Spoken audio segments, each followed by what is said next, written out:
Nigerian men particularly, and I have even okoko and simp 99% of Nigerian men. Akọwatara m na gwa gị maka na nwaanyị mara mma iburu isi gị magbuye na ya maka na iji obere ego ịma because many men na-anwụfu like that enye poison ọnwụọ si na nwoke a na-ana but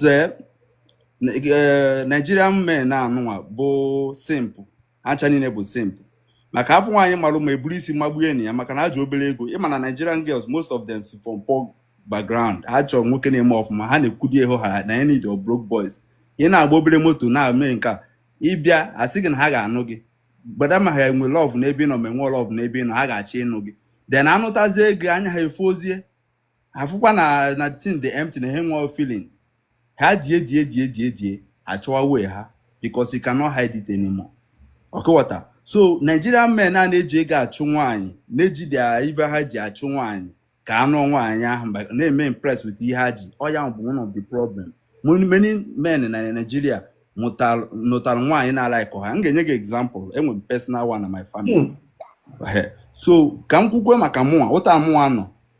mụnwa mma nwa anwa si na m ga-anụta nwaanyị nka mma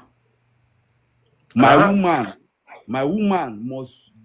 dey way better than me because if woman invest so much in you she will have to let go.